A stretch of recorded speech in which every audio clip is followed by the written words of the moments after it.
Camarades peuple d'Afrique, peuple du Burkina Faso, mes chers frères et sœurs de l'Iptako Gourmand, le capitaine Ibrahim Traoré, c'est un autre niveau. Frère, j'ai écouté ce discours, j'ai dit ouais, Thomas Sankara est revenu à la vie. Frère, Cameroun, Côte d'Ivoire, Oufoué-Boigny.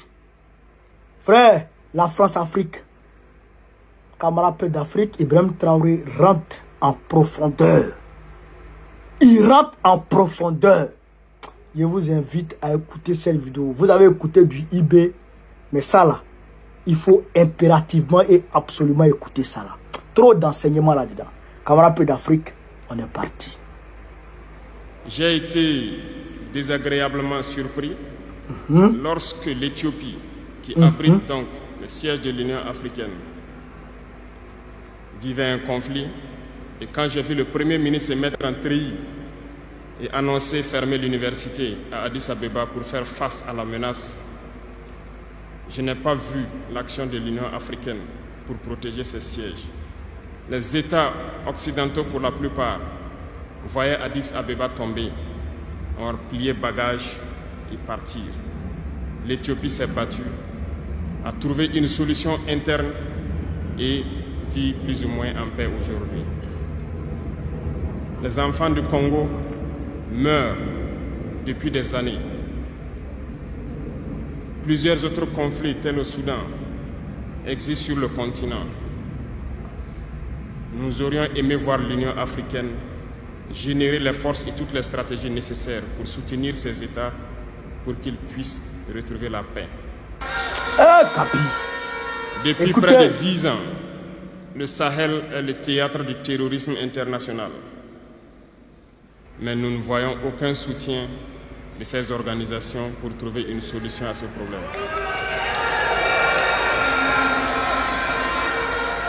Pire, il y a quelques jours de cela, un pays étranger à l'Afrique a annoncé ouvertement avoir soutenu et participé à une attaque lâche, terroriste et barbare contre des forces de notre confédération à Tinzaouaten.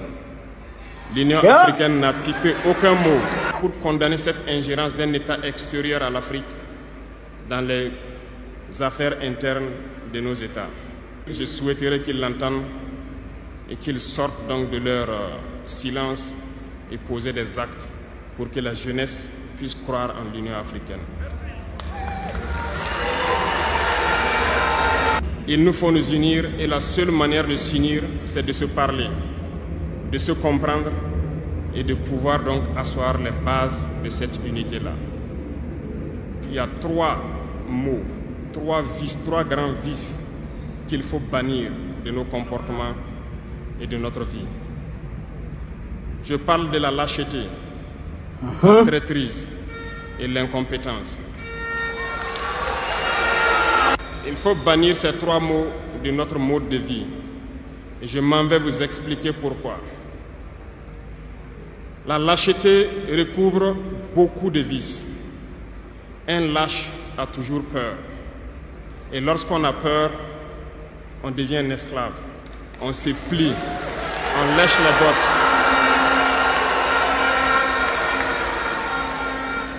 Nos ancêtres n'ont pas été lâches. Et si nous sommes lâches, nos enfants vont nous poser des questions. Imaginez qu'au Burkina, nous refusions de nous battre et nous acceptons de nous soumettre, de vivre l'esclavage. Demain, nos enfants grandiront. Ils se poseront des questions. Nos parents ont-ils été des lâches pour nous laisser dans l'esclavage? Que nous soyons vivants ou morts, nous allons le ressentir. Le lâche a peur. Et les impérialistes ont compris, ils essaient de faire peur aux leaders pour que vous soyez des lâches.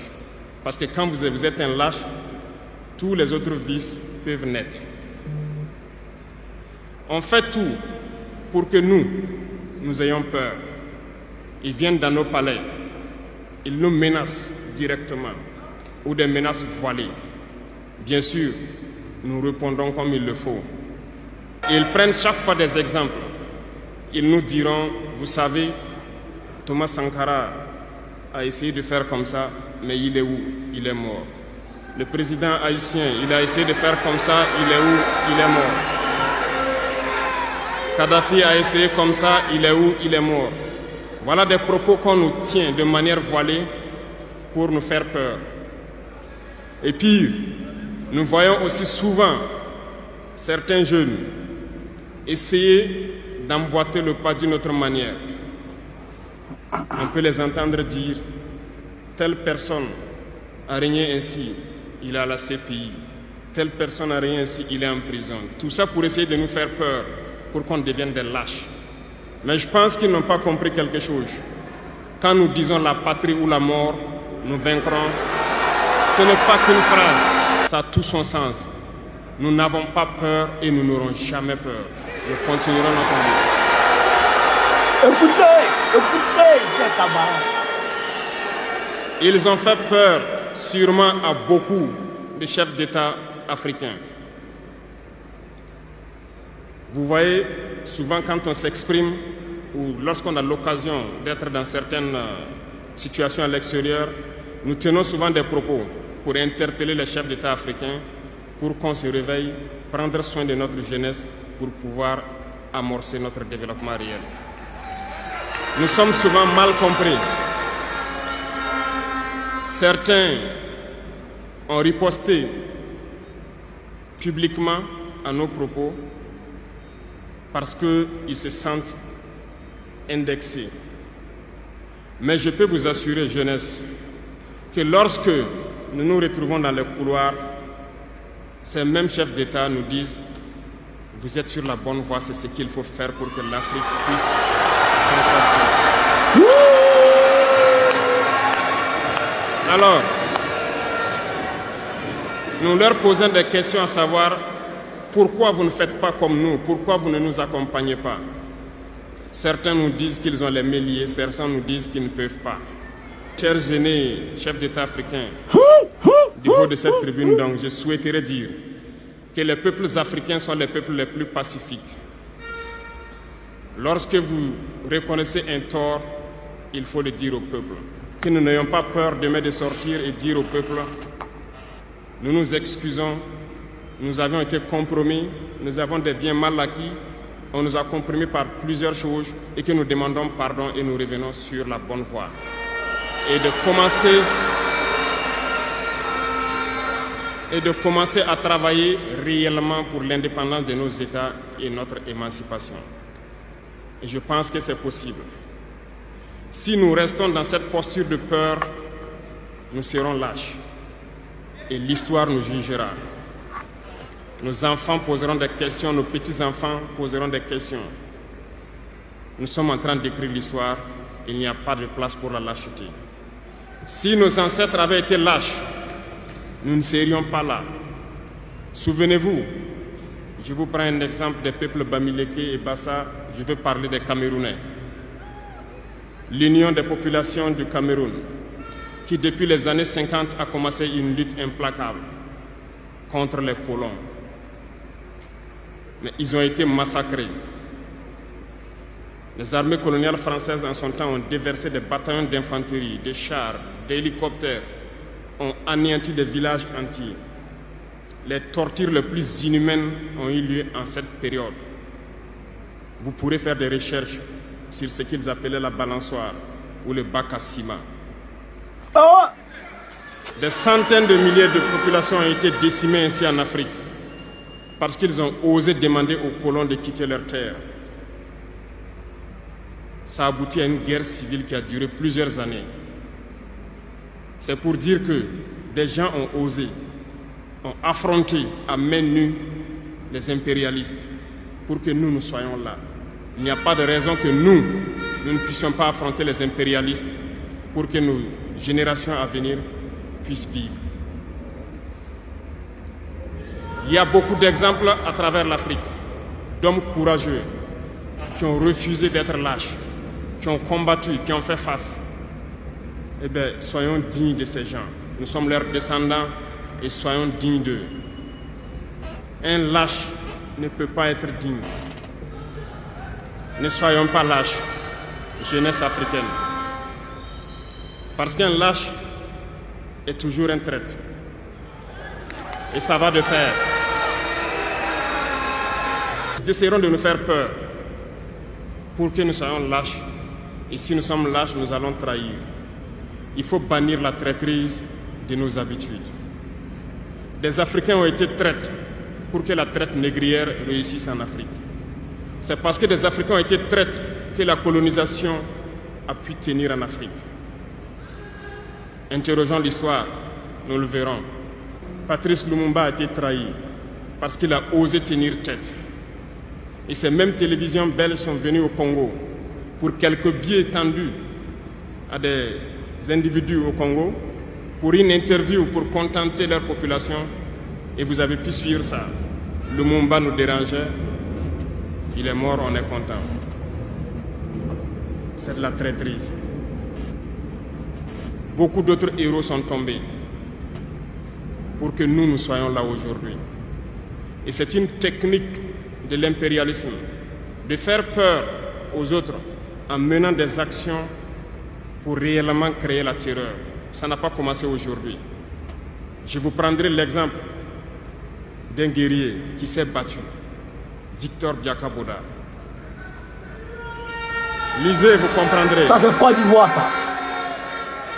Ça c'est Côte d'Ivoire. Il est issu d'une famille de chefs, pas de la chefferie donnée par le colon. Il était un enfant digne.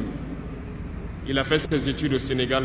Il est venu médecin en Guinée. Et lorsque le RDA a été créé, il a rejoint la Côte d'Ivoire pour mener le combat contre les impérialistes, contre les envahisseurs, contre le colon.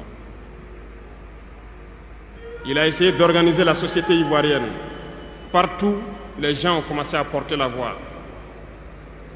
Il y avait en son temps un général Péchou qui a fait massacrer les populations ivoiriennes pour que jamais cet esprit de liberté ne puisse germer. Il a continué son combat aux côtés de Félix Houphouët-Boigny. Ils ont lutté, mais le plus virulent était Victor Biakaboda. Il représentait une menace pour les impérialistes. Qu'ont-ils fait? En plus de massacrer les populations qui manifestaient, un soir, ils l'ont tué de manière atroce à côté de Boisflé. Quelques heures après, lorsque les populations de Dimbokro ont entendu l'assassinat, ils ont marché, ils ont manifesté, ils ont été massacrés par l'armée coloniale. L'histoire est têtue, les faits sont là. Après sa mort, qui a fait peur à Félix Houphouët-Boigny, ils l'ont appelé et il dit: si vous continuez la lutte, vous connaîtrez le même sort. Il a eu peur et il s'est rallié à l'impérialisme. Il a été nommé ministre en France et plus tard il est venu prendre les rênes de la Côte d'Ivoire. Et ils l'ont utilisé pour éliminer beaucoup d'autres personnes qui osaient lever la voix.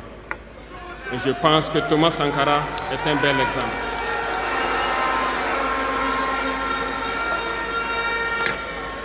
Si vous avez peur, vous serez lâche et vous serez traître. N'ayez jamais peur. La lutte doit continuer. Il y a beaucoup d'autres exemples à travers le monde. Et il y a ce phénomène qu'ils ont aussi utilisé depuis belle lurette et qu'ils continuent d'utiliser.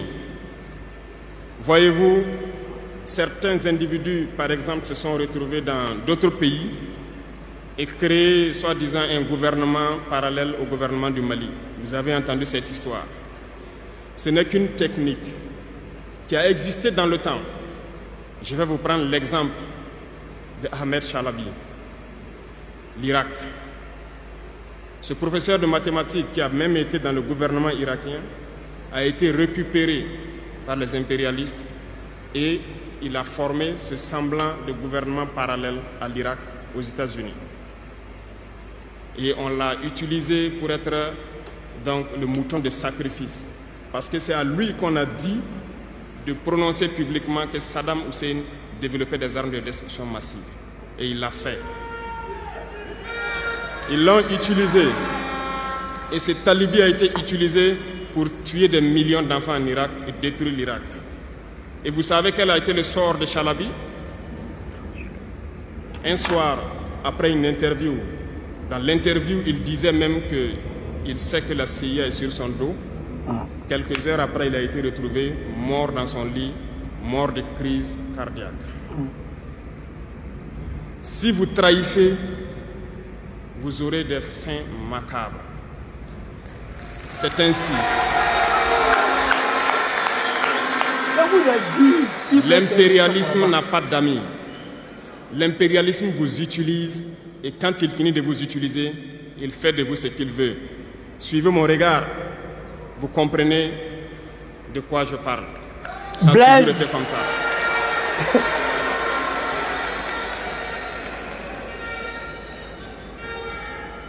Le troisième vice, c'est l'incompétence. L'incompétence est un phénomène très dangereux qu'ils ont utilisé pour détruire la société africaine. Dans nos administrations, il y a beaucoup d'incompétence. Reconnaissons-le. Les incompétents ont beaucoup de place à côté de l'impérialisme. Parce que les incompétents peuvent plomber le développement d'un pays. Les incompétents peuvent vous amener à douter de vous. Les incompétents aiment la facilité. Les incompétents aiment tout pour eux seuls. Les incompétents n'aiment pas ceux qui sont compétents. Ils n'aiment pas ceux qui innovent, ceux qui cherchent. Les incompétents sont dangereux. Lorsque vous êtes éclairé, l'incompétent ne vous aime pas. Lorsque vous voulez innover, l'incompétent ne vous aime pas. L'incompétent sait reconnaître celui qui est compétent et il va le combattre jusqu'à son dernier souffle parce qu'il a peur de celui qui est compétent. Cherchez la connaissance. Cherchez la connaissance et travaillez. Travaillez dur pour être compétent. Bannissez l'incompétence. Parce que, à travers les distractions qu'on veut nous faire adopter, on devient incompétent. Je vous prends un exemple. Les réseaux sociaux sont les lieux de publication des informations aujourd'hui.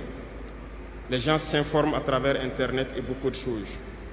Un jeune qui publie sur les réseaux sociaux un article sur sa ferme ou un projet agricole ou un projet scientifique, je suis jeune, je connais les termes. Il n'aura pas peut-être 1000 vues. Mais un jeune qui publie sur des futilités, il a des millions de vues.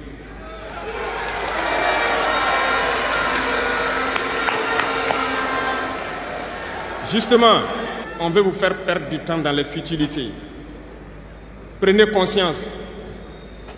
Intéressons-nous au travail et cherchons la connaissance. Cherchons la compétence. Se distraire, c'est bien, mais on doit travailler d'abord, avant de se distraire. Cherchez la connaissance, sinon vous perdrez du temps à ne rien faire. Et la jeunesse, c'est l'époque, c'est la période où il faut exploiter son temps à bon escient. Les impérialistes le savent. Voilà pourquoi ils vont multiplier tout ce qui est événement de distraction. Ils vont multiplier tout ce qui est événement qui peut vous détourner du travail pour que vous soyez des incompétents. Et en ce moment, quand vous êtes endormis, on choisit les incompétents pour diriger tout ce qui est structure importante. Et vous n'avez le choix que de vous plier. Ne soyons pas incompétents, cherchons la connaissance. Les incompétents se cachent souvent derrière des mots. Ils emploient les termes de démocratie, de liberté, sans se rendre compte de quoi il s'agit. Camarades, la démocratie est un état d'esprit, autant que la jeunesse est un état d'esprit. C'est soi-disant démocrate, mais regardez le monde. Comment est-ce qu'on peut vouloir imposer la démocratie en tuant des millions de personnes? C'est de la dictature, ça, ce n'est pas de la démocratie. Ça ne s'impose pas. Ceux-là qui se disent démocrates, mais regardez, nous avons vu des scènes où on a empêché des gens de rentrer dans des assemblées. On a vu des scènes où des forces ont débarqué dans des assemblées pour obliger les députés à prendre des textes. On a vu des scènes plus terribles que ça, où les gens tuent leurs manifestants. Mais eux, ils s'appellent démocrates et nous, on nous appelle donc des putschistes. Si c'est ça la démocratie, je répète, nous ne voulons pas de cette démocratie.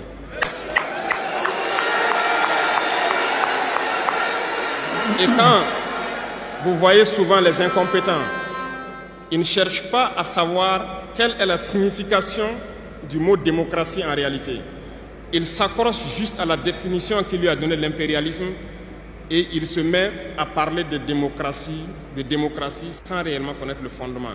Ça, c'est de l'incompétence. Il faut chercher à connaître, avoir la connaissance, regarder le monde pour redéfinir la démocratie telle que nous le voulons en Afrique. Les incompétents se cachent derrière les libertés. Retenez une chose, il n'y a pas de liberté individuelle qui existe. C'est un fait. Vous pensez vraiment que chacun est libre? La liberté est collective. Tant que nous vivons dans une société avec des règles, la liberté est collective. Parce que si vous ne respectez pas les règles, vous ne pouvez pas vivre dans la société. Si vous êtes libre de parler comme vous voulez, l'autre aussi est libre de vous répondre comme il veut. C'est ça! Ça sera du désordre. C'est ça! C'est ça! Si vous êtes libre de rouler dans la rue et de passer le feu rouge comme vous voulez, l'autre est libre de passer aussi et de vous cogner. Vous comprenez que si la liberté individuelle prend le dessus, nous sommes dans une société de désordre. Voilà pourquoi il y a des règles dans la société. Et les règles, tout le monde doit les respecter. Et là, on parle de liberté collective. Donc, certains se donnent le droit de parler de leur liberté individuelle à eux, mais ne tenant pas compte des autres. Je pense que ça fait partie aussi de l'incompétence. Parce qu'ils ne cherchent pas à comprendre, ils s'arrogent les droits que peut-être les États les ont donnés pour sévir, pour faire tout pour eux, en négligeant les libertés des autres. Non, la liberté est collective. Avant de poser un acte, on pense à la liberté d'autrui. Et nous ne devons pas transcender la liberté des autres. Donc ça fait qu'on doit avoir de la réserve. Et une fois qu'on a de la réserve, la liberté individuelle n'existe pas. La liberté est collective. Et nous devons avoir cette culture de liberté. Monsieur Ibrahim, monsieur cherchons donc la président, connaissance, lisons, professeur. Interrogeons l'histoire.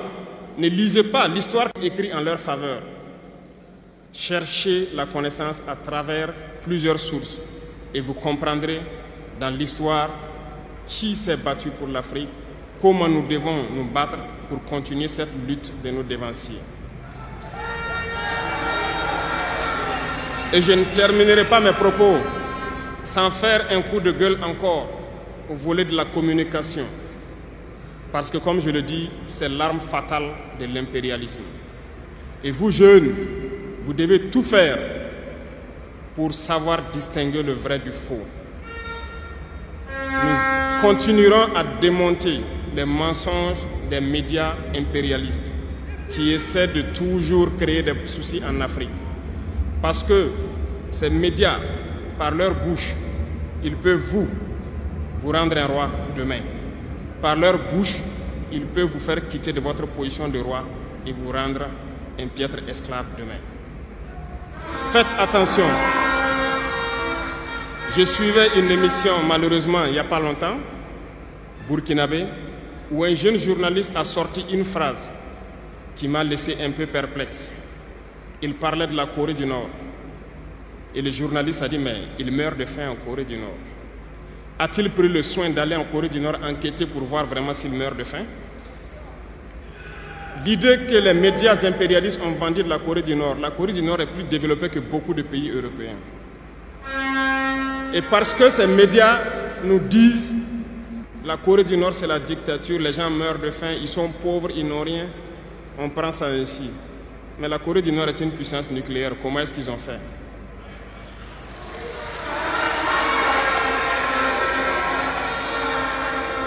faisons attention à la communication. Il ne faut pas suivre de manière aveugle ces médias menteurs qui ne cherchent qu'à diviser l'Afrique. C'est logique, ils se battent pour les intérêts de leur peuple. Et l'intérêt de leur peuple, c'est que l'Afrique soit divisée. Alors, jeunesse du Burkina, jeunesse d'Afrique, il faut qu'on s'unisse. Il faut bannir la lâcheté, il faut bannir l'incompétence, il faut bannir la traîtrise et tous les vices dans nos sociétés. Je vous invite à repartir encore lire, à se mettre au travail pour que l'Afrique que nous voulons, autosuffisante, soit une réalité. Pour que l'Afrique que nous voulons pour un développement harmonieux soit une réalité. Parce que je reviens sur votre thème. Il n'y a pas de paix et de sécurité sans développement. Les deux vont de pair.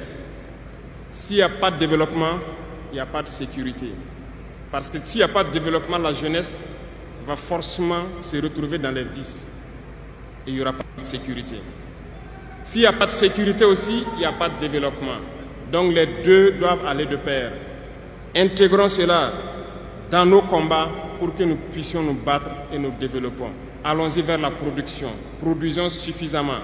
Transformons sur place nos matières premières pour que ce soit bénéfique pour nos populations et en vue d'exporter cela. La patrie ou la mort. Merci. Je vous ai pas dit que Ibé il est devenu professeur d'université. Ça là, ce discours qu'il vient de faire là, frère, c'est pas le discours Yaoui, hein. C'est-à-dire que c'est structuré, maîtrisé. C'est-à-dire que, non, même sans bégaiement.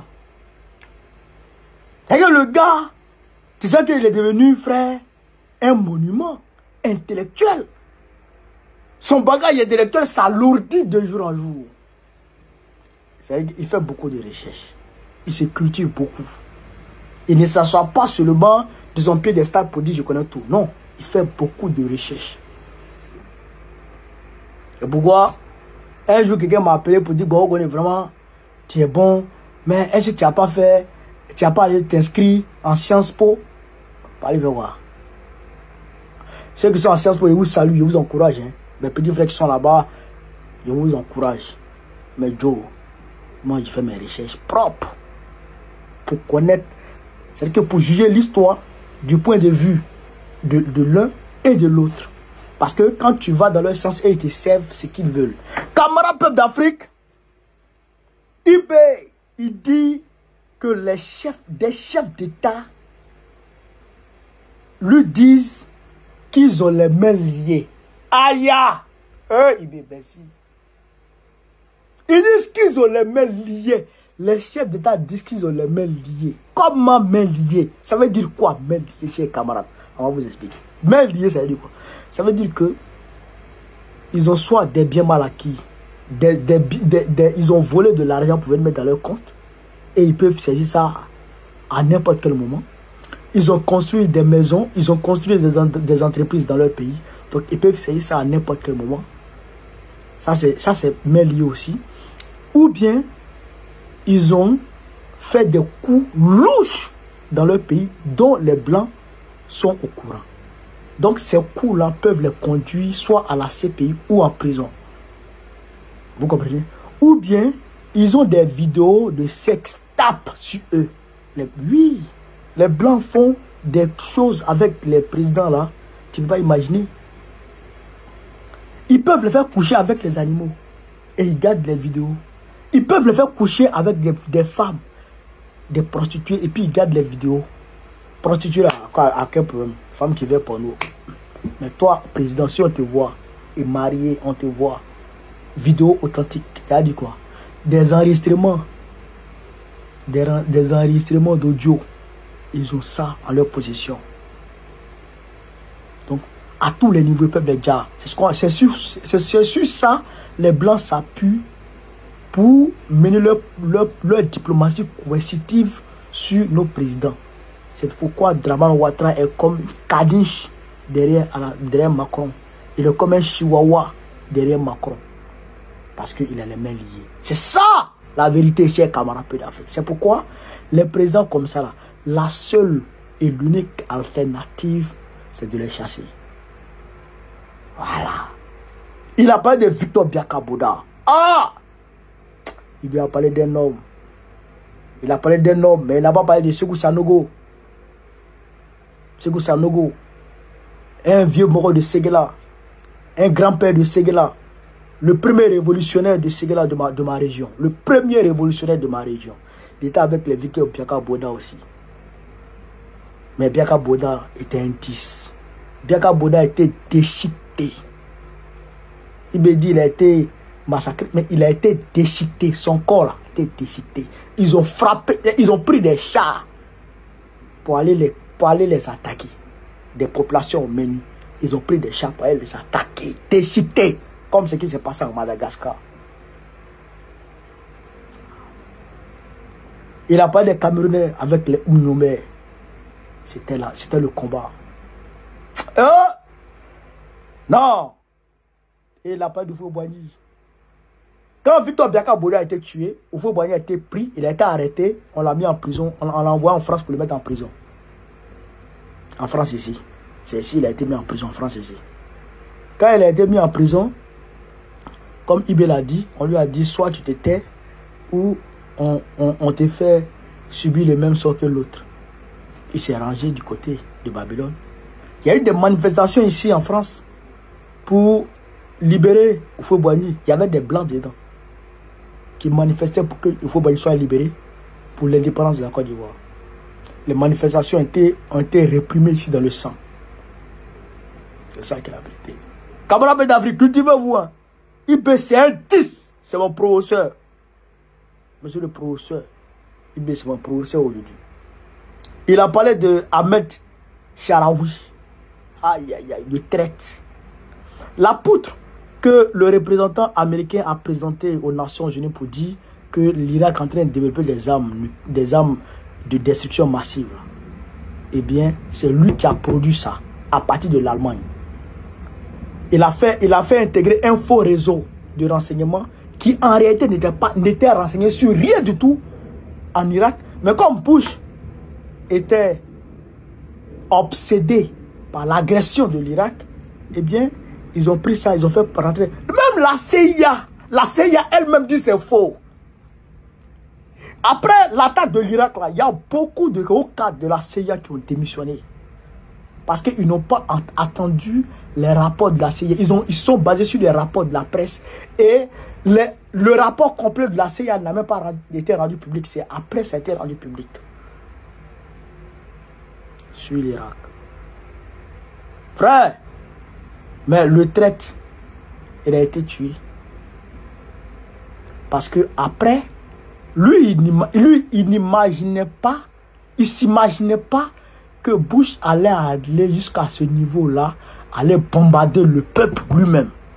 Pour lui, c'était pour aller enlever Saddam Hussein et puis lui le placer à la tête de Saddam Hussein, à la tête de l'Irak.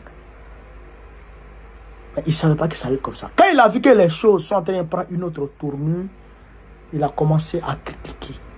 On dit, bon, on va te terminer. Et puis on va avancer. Et ils l'ont terminé.